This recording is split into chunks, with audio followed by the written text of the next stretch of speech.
Baiklah, Assalamualaikum warahmatullahi wabarakatuh.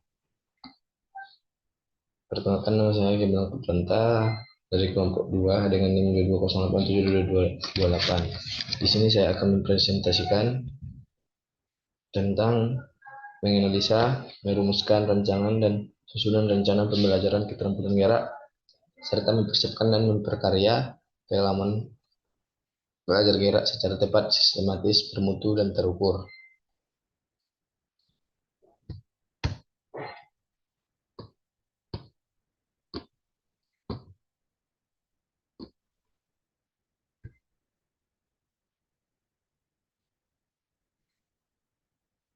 Yang pertama, merancang pembelajaran keterampilan gerak. Pendidikan jasmani memberikan pengalaman belajar gerak peserta didik dan komponen biomotorik seperti kekuatan otot, daya tahan, kelincahan, power, keseimbangan, prabawa, kancah, dan Jaya 2019. Pendidikan jasmani merupakan bagian dari proses pendidikan secara keseluruhan. Pada dasarnya dalam pendidikan jasmani terjadi interaksi antara anak didik dan lingkungan sekolah yang dikelola dengan proses pembelajaran melalui aktivitas jasmani untuk mencapai tujuan pendidikan. Proses pembelajaran keterampilan gerak dasar, baik secara teoritis maupun praktik, merupakan bagian penting dalam proses pendidikan. Seperti misalnya dalam pembelajaran tidak hanya dengan pembelajaran teori, atau mungkin dengan ada keterampilan gerak. Selanjutnya, menyusun rencana pembelajaran. Penyusunan langkah kegiatan pembelajaran oleh guru pendidikan jasmani dilakukan dengan membuat sebuah desain pembelajaran, perencanaan pembelajaran melalui penyusunan RPP, penyiapan media dan sumber belajar, perangkat penilaian pembelajaran, dan skenario pembelajaran dengan memperhatikan komponen, prinsip, dan langkah-langkah penyusunan RPP. Kemendikbud 2017. Selanjutnya, mempersiapkan pengalaman belajar. Yang pertama, pembelajaran intrakurikuler. Pembelajaran intrakurikuler merujuk pada kegiatan pembelajaran yang dilakukan di dalam kelas dengan fokus pada kurikulum dan materi pembelajaran formal. 2. Pembelajaran kokurikuler. Pembelajaran kokurikuler adalah pembelajaran yang terjadi di luar kurikulum formal dan melibatkan kegiatan non-akademik yang terkait dengan pengembangan bakat, minat, dan keterampilan peserta didik. Tujuan dari pembelajaran kokurikuler adalah untuk memberikan kesempatan bagi peserta didik untuk mengembangkan diri secara holistik dan menggali potensi mereka di bidang-bidang di luar kurikulum. Yang ketiga, pembelajaran ekstrakurikuler. Pembelajaran ekstrakurikuler melibatkan kegiatan di luar jam pembelajaran reguler dan kurikulum formal sekolah. Ini adalah kegiatan yang menyediakan ruang bagi peserta didik untuk memperdalam minat mereka dan mengembangkan keterampilan khusus di luar pembelajaran klasikal. Selanjutnya, pemberian feedback dalam pembelajaran. Umpan balik dalam proses pembelajaran gerak sangat penting, karena dengan umpan balik dapat diukur sejauh mana siswa dapat melakukan gerakan yang telah diajarkan atau dilatih dan benar.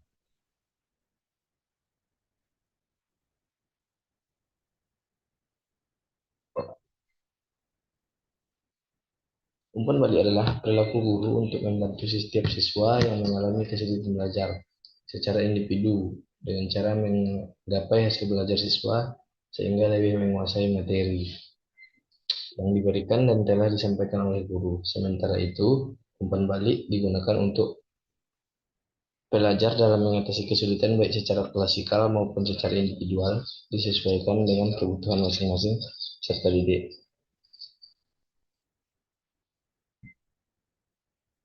Umpan balik ditandai sebagai informasi sensorik yang mengindikasikan gerakan seseorang yang sebenarnya. Seseorang membandingkan antara umpan balik yang diperoleh dengan hasil kinerja yang seharusnya untuk mengkonstruksi jumlah kesalahan gerakan mereka. Selama ada kesalahan, siswa berusaha untuk mengubah gerakan untuk memperbaiki atau menghilangkan kesalahan, yaitu perbedaan antara keadaan yang nyata dan tujuan yang diharapkan.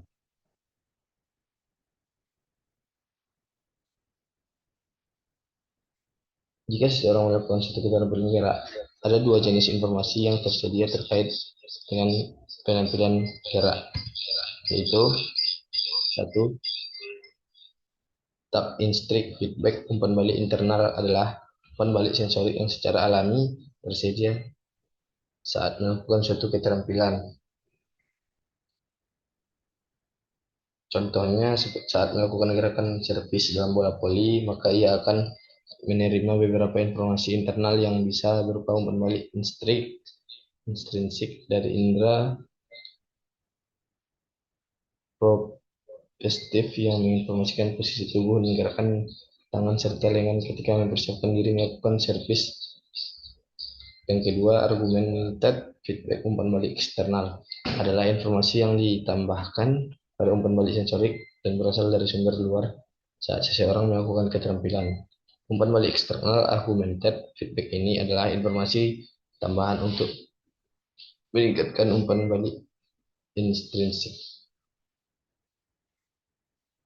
Knowledge of result (KR) adalah jenis umpan balik eksternal yang memberi informasi tentang hasil dari penampilan suatu keterampilan atau tentang pencapaian target suatu penampilan.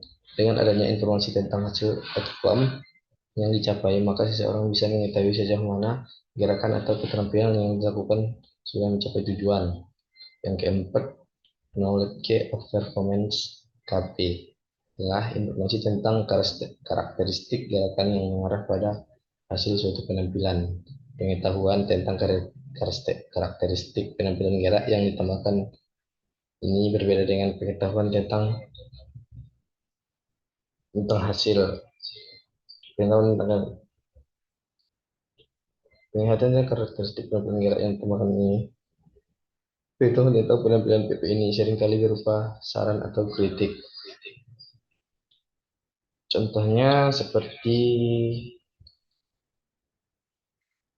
pengetahuan tentang hasil pH adalah ketika PC6 atau peloncat indah telah selesai melakukan sebuah rangkaian gerak, maka nilai yang ditetapkan oleh juri merupakan informasi penting untuk mengetahui apakah gerakan yang dilakukan sudah sempurna atau belum. Pengetahuan tentang hasil ini harus ada sebagai tambahan dari umpan balik intrinsik. Tanpa adanya catatan waktu dari sprinter dan paparan nilai untuk present PC6 atau proyek indah, maka atlet tersebut tidak akan mengetahui kualitas gerakan yang sudah dilakukan.